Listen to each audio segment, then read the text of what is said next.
हम कहां से आए हैं? ये सवाल इंसान सदियों से पूछते आ रहे हैं। इसका जवाब मानव विकास की कहानी में छुपा है, एक ऐसा सफर जो लाखों साल पुराना है। इस धरती पर हम हर जीव से जुड़े हुए हैं। हमारी कहानी शुरू होती है पुराने प्राइमेट्स से, जो पेड़ों पर झूला करते थे।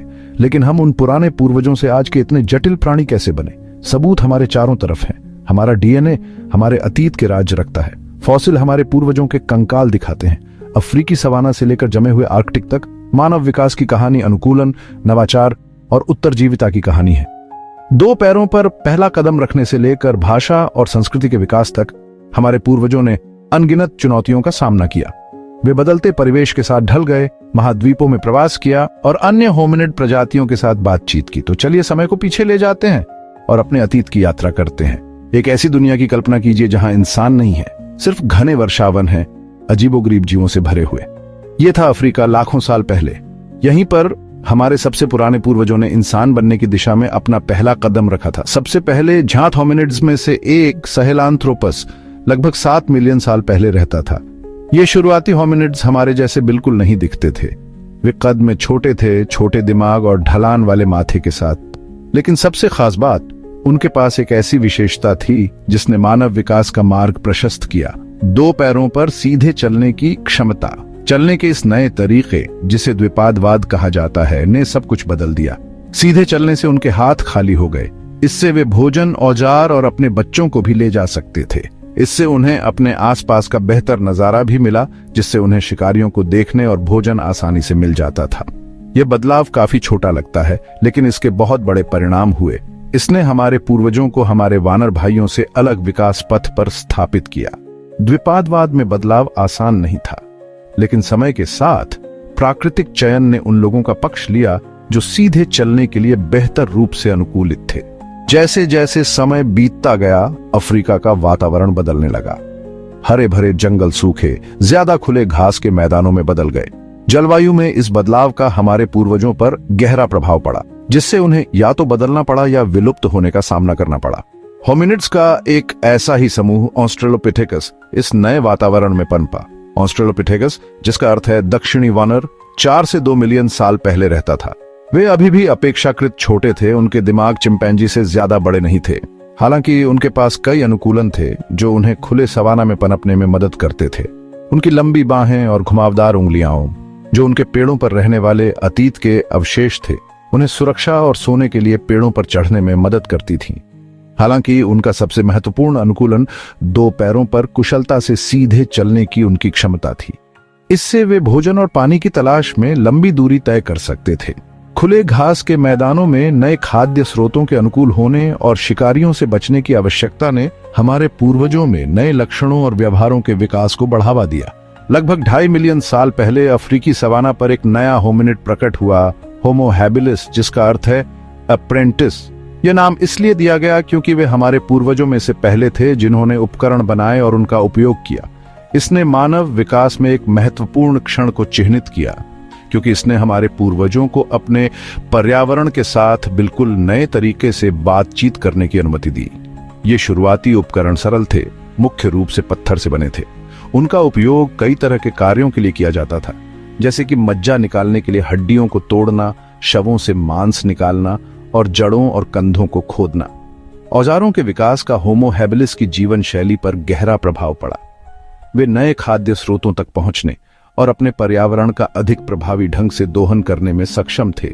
औजारों के उपयोग के लिए अधिक संज्ञानात्मक क्षमताओं की भी आवश्यकता होती है, जैसे कि योजना बनाना, समस्या समाधान और हाथ आंख समन्वय। औजार बनाने और उनका उपयोग करने की क्षमता पीढ़ी दर पीढ़ी हस्तांतरित होती रही, जो प्रारंभिक मानव संस्कृति का एक अभिन्न अंग बन गई। मानव विकास की कहानी लगभग 1.8 मिलियन साल पहले होमो इरेक्टस के उद्भव के साथ एक और छलांग लगाती है। इस नए होमिनिड के पास होमो हैबिलिस से बड़ा मस्तिष्क और अधिक मानव जैसी शरीर योजना थी। वे हमारे पूर्वजों में से पहले भी थे जिन्होंने आग पर नियंत्रण किया, एक ऐसी खोज जिसने मानव इतिहास के पाठ्यक्रम को हमेशा के लिए बदल दिया। आग पर नियंत्रण होमो इरेक्टस के लिए एक गेम चेंजर था। इसने ठंडे मौसम में गर्मी प्रदान की, जिससे वे अफ्रीका से बाहर निकलकर नई भूमि पर कब्जा कर सके। आग ने शिकारियों से भी सुरक्षा प्रदान की, उन्हें रात के दौरान दूर रखा। भोजन पकाने की क्षमता शायद आग नियंत्रण के सबसे महत्वपूर्ण परिणामों में से एक थी।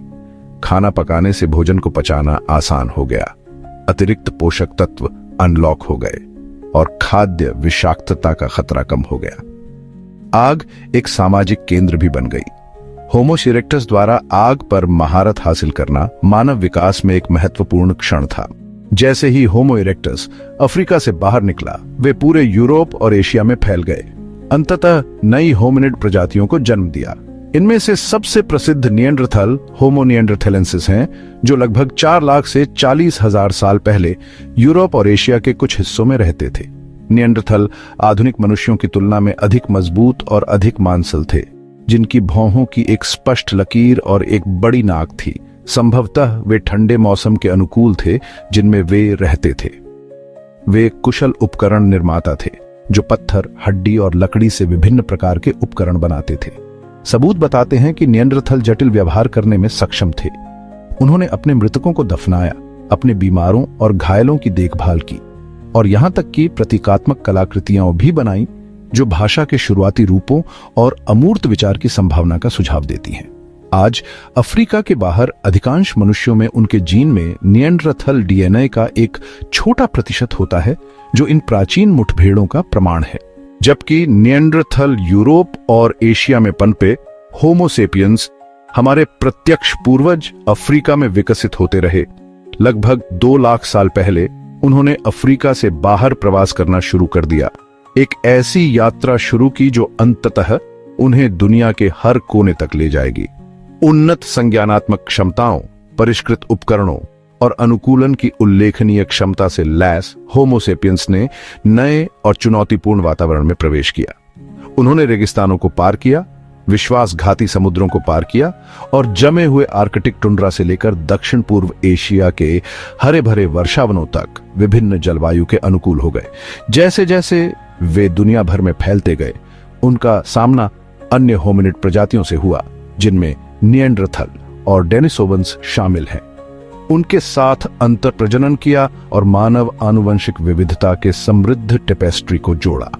अफ्रीका से बाहर यह प्रवास मानव विकास में एक महत्वपूर्ण अध्याय था। मानव विकास की कहानी हमारे वैश्विक प्रभुत्व के साथ समाप्त नहीं होती है। वास्तव में यह आज भी सामने आ रही है। हम लगातार अपने पर्यावरण के अनुकूल हो रहे हैं, यद्यपि हमारे पूर्वजों की तुलना में अधिक सूक्ष्म तरीकों से। उदाहरण के लिए, कुछ आबादी में लैक्टोज सहिष्णुता के विकास ने उन्हें पालतू जानवरों से दूध का सेवन करने की अनुमति दी, जिससे पोषण का एक नया स्रोत प्राप्त हुआ। हमारे दिमाग का विकास जारी रहा है, जिससे हमारी संज्ञानात्मक क्षमताएं और सामाजिक व्यवहार आकार ले रहे हैं। आज आधुनिक मनुष्यों ने जटिल भाषाओं, जटिल सामाजिक संरचनाओं और उन्नत तकनीकों का विकास किया है, जिन्होंने हमारी दुनिया को अनगिनत तरीकों से बदल दिया है। हमें नई चुनौतियों का सामना करना पड़ रहा है, जैसे कि जलवायु परिवर्तन, अधिक जनसंख्या और कृत्रिम बुद्धिमत्ता और जेनेटिक इंजीनियरिंग जैसी उभरती प्रौद्योगिकियों के नैतिक निहितार्थ। जैसे जैसे हम भविष्य की ओर देखते हैं, मानव विकास की कहानी और भी दिलचस्प होती जाती है। हमारी प्रजाति के लिए अगला अध्याय क्या है? जेनेटिक इंजीनियरिंग और जैव प्रौद्योगिकी में प्रगति ने हमें अपने स्वयं के विकास को सीधे प्रभावित करने की क्षमता प्रदान की है। कृत्रिम बुद्धिमत्ता तेजी से विकसित हो रही है, मानव और मशीन के बीच की रेखाओं को धुंधला कर रही है। एआई में हमारे जीवन के अनगिनत पहलुओं में क्रांति लाने की क्षमता है, स्वास्थ्य सेवा और परिवहन से लेकर शिक्षा और मनोरंजन तक। हालांकि ये प्रगति गहन नैतिक और दार्शनिक प्रश्न भी उठाती है। हम जेनेटिक इंजीनियरिंग की शक्ति को जिम्मेदारी से कैसे प्रबंधित करेंगे? बुद्धिमान मशीनों के युग में मानव होने का क्या अर्थ है? इन सवालों के जवाब हमारी प्रजातियों के भविष्य को आकार देंगे। हम विकसित होते रहते हैं, प्राकृतिक चयन की उन्हीं ताकतों से प्रेरित होकर जिन्होंने लाखों साल पहले हमारे पूर्वजों को आकार दिया था। अपने अतीत को समझकर हम वर्तमान को बेहतर ढंग से नेविगेट कर सकते हैं और एक ऐसे भविष्य को आकार दे सकते हैं जहां मानवता आगे बढ़ती रहे, नवाचार करती रहे और आगे आने वाले विशाल अज्ञात का पता लगाती रहे। अगर आपको यह वीडियो पसंद आया हो तो इसे लाइक जरूर करें, अपने दोस्तों के साथ शेयर करें और हमारे चैनल स्टोरी जीनी को सब्सक्राइब करना न भूलें, ताकि आप कोई भी नया एडवेंचर मिस न करें। मिलते हैं अगले वीडियो में, तब तक के लिए खुश रहिए, एक्सप्लोर करते रहिए।